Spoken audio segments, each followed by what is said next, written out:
अस्सलाम वालेकुम students, I am ज़ैन तबस्सुम और आप लोग देख रहे हैं ज़ैन अकेडमी चैनल। तो आज की इस वीडियो में हम डिराइवेशन ऑफ रेडियस जो है इसके ऊपर डिटेल से बात करेंगे। लेकिन डिराइव करने से पहले आप लोग के माइंड में क्वेश्चन आएगा कि ये डिराइवेशन हम किस चीज़ के लिए करते हैं, इसका फ़ायदा क्या है। तो इसका फ़ायदा ये है इस डिराइवेशन का कि मान लो ये हमारे पास क्या है, एटम है, ये उसका न्यूक्लियस है। ठीक, इसके बाद न्यूक्लियस के बाद यहाँ पे शेल जो है या ऑर्बिट या एनर्जी लेवल स्टार्ट होता है। अब ये एनर्जी लेवल इस न्यूक्लियस से कितना दूर है, इस चीज़ को हम क्या करेंगे, इसकी मदद से मालूम करेंगे। यानी फर्स्ट शेल कितना दूर है, इसके अलावा इसके बाद जो नेक्स्ट शेल है, जो सेकंड शेल है, वो न्यूक्लियस से कितना दूर है, कितने फासले पे पड़ा हुआ है। तो ये चीज़ हम इस डिराइवेशन से मालूम कर सकते हैं। लेकिन अगर आप लोगों को डिराइवेशन आता हो तब आप मालूम कर सकते हैं, अगर नहीं आता तो आप लोग वीडियो जो है एंड तक देखे। लास्ट में हम 5 शेल तक जो है वो मालूम करेंगे कि ये फर्स्ट वन शेल कितने फासले पे पड़ा है, सेकंड शेल कितने फासले पे पड़ा है, इसके अलावा थर्ड शेल कितने फासले पे पड़ा है, चौथा शेल कितने फासले पर, पांचवा शेल कितने फासले पर, और यहाँ पे छठा शेल। बाकी आप लोग ख़ुद मालूम करेंगे जब आप लोग वीडियो जो है पूरी देख लेंगे और आप लोगों को मेथड का पता चल जाए तो आप लोग बाकी ख़ुद मालूम कर सकते हैं। इसके अलावा डिराइवेशन से पहले कुछ टर्मिनोलॉजी है, उसको भी आप लोगों ने नोट करना है। टर्मिनोलॉजी कुछ इस तरह है कि एटॉमिक नंबर जो है उसको हम Z से रिप्रेजेंट करते हैं। एटॉमिक नंबर क्या है, न्यूक्लियस में जितने प्रोटॉन है, क्या है, न्यूक्लियस के अंदर जितने प्रोटॉन है उसको हम एटॉमिक नंबर कहते हैं। अब अगर न्यूक्लियस में एक प्रोटॉन हो तो Z हमारे पास 1 बन जाएगा। इसके अलावा अगर न्यूक्लियस में 2 हो तो 2, न्यूक्लियस में 3 तो 4 4 5 5, यानी जितने प्रोटॉन होंगे उतना Z नंबर होगा। यानी ये नंबर ऑफ प्रोटॉन को रिप्रेजेंट करता है। इसके अलावा चार्ज ऑन न्यूक्लियस, यानी उस प्रोटॉन के ऊपर पॉजिटिव चार्ज भी होता है। क्या होता है, पॉजिटिव चार्ज भी होता है। अब उसको हम रिप्रेजेंट करते हैं, यानी एटॉमिक नंबर और चार्ज दोनों को हम ZE से रिप्रेजेंट करते हैं। इसके अलावा यहाँ पे इस शेल में फर्स्ट शेल है या सेकंड शेल है, इसमें इलेक्ट्रॉन घूमेगा।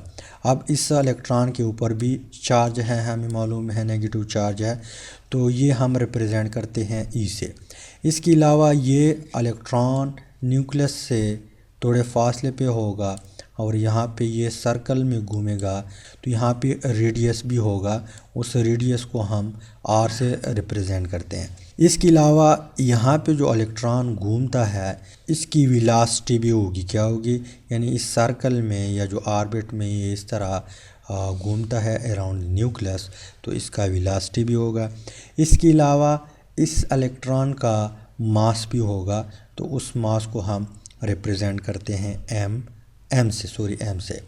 इसके अलावा यहाँ पे जो ZE है, ZE या जो न्यूक्लियस के ऊपर चार्ज है उसको हम मान लेते हैं Q1। इसके अलावा इलेक्ट्रॉन के ऊपर जो चार्ज है उसको हम मान लेते हैं Q2। ठीक, अब according to Coulomb's law F coulombic proportional to Q1 Q2 divided by R², यानी अकॉर्डिंग टू कूलम्स लॉ हमारे पास इक्वेशन है कि F coulombic proportional to Q1, यहाँ पे Q1 और Q2 जो इलेक्ट्रॉन है उसके ऊपर जो चार्ज है डिवाइडेड बाई R²। अब यहाँ पे जो प्रोपोर्शनलिटी है उसको हम क्या करते हैं, ख़त्म करते हैं। तो F कोलम्बिक यहाँ पे मैं सिर्फ C से रिप्रेजेंट करता हूँ। F coulombic is equal to K Q1 Q2 बटे R²। ठीक, इसके बाद Q1 क्या है, यानी Q1 जो है ये ZE के बराबर है। किस चीज़ के बराबर है, ZE के। इसके अलावा Q2 जो है वो किस चीज़ के बराबर है, E के बराबर है। तो यहाँ पे हम क्या करते हैं, यहाँ पे ये वैल्यू पुट करते हैं। तो F coulombic is equal to K Z E dot E बटे आर स्क्वायर, यानी Q1 क्या है, जेड ई है, Q2 क्या है, ई है, और आर स्क्वायर उसी तरह होगा। इसको हम मान लेते हैं इक्वेशन 1। क्या मान लेते हैं, इक्वेशन 1। अब यहाँ पे इस इक्वेशन में के क्या है, के प्रोपोर्शनलिटी कांस्टेंट है, और ये इज़ इक्वल टू है K is equal to 1/4 pi epsilon naught. ये के इस चीज़ के बराबर है, ये ऑलरेडी पहले से मालूम किया हुआ है। अब ये एप्सिलॉन नॉट क्या है, ये है is equal to vacuum permittivity constant. Vacuum permittivity constant का मतलब ये है कि मान लो यहाँ पे ये क्या है, न्यूक्लियस है, और यहाँ पे शेल है, और इसमें इलेक्ट्रॉन है, और इलेक्ट्रॉन और प्रोटॉन यहाँ पे जो न्यूक्लियर चार्ज हैं इनके बीच इलेक्ट्रोस्टैटिक फ़ोर्स है। अब ये फ़ोर्स कितनी आसानी से एक दूसरे को खींचते हैं या एक दूसरे के ऊपर असर डालते हैं, अट्रैक्शन होती है यहाँ पे इस वैक्यूम में। यहाँ पे क्या है, वैक्यूम में।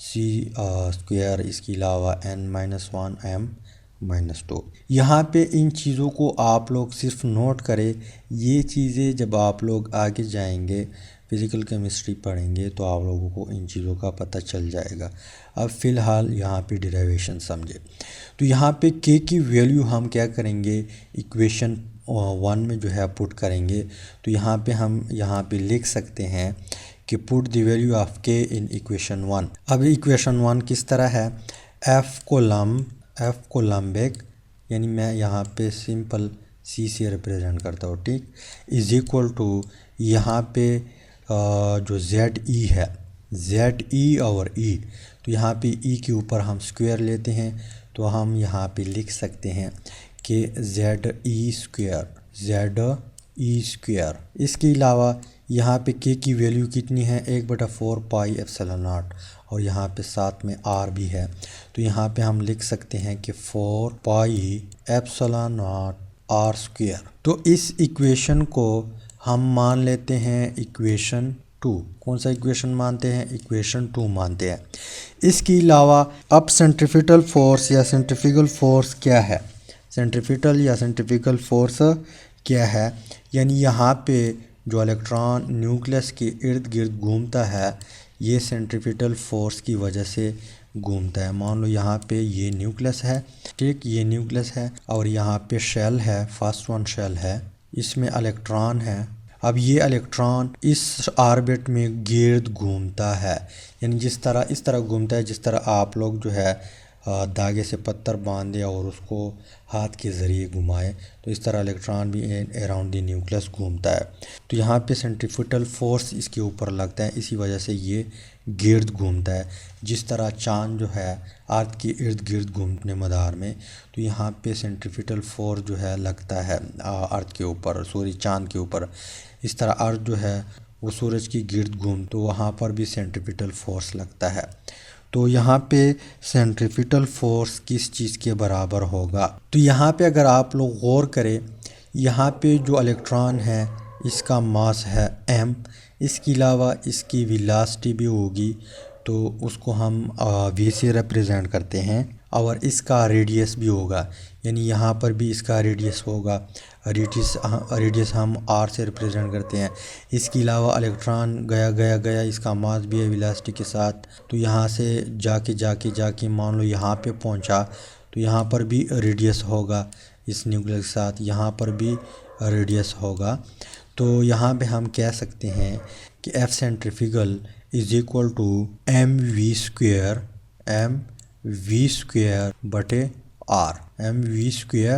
बटे r। अब यहाँ पे ये सेंट्रीफ्यूगल फोर्स कौन प्रोवाइड करता है, यहाँ पे जो सेंट्रीफ्यूगल फोर्स है वो कौन प्रोवाइड करता है, यहाँ पे जो कोलम्बिक फोर्स है उसकी वजह से इलेक्ट्रॉन इर्द गिर्द न्यूक्लियस के इर्द गिर्द घूमता है। कहने का मतलब ये है कि सेंट्रीफ्यूगल फोर्स यहाँ पे प्रोवाइड करता है कोलम्बिक फोर्स।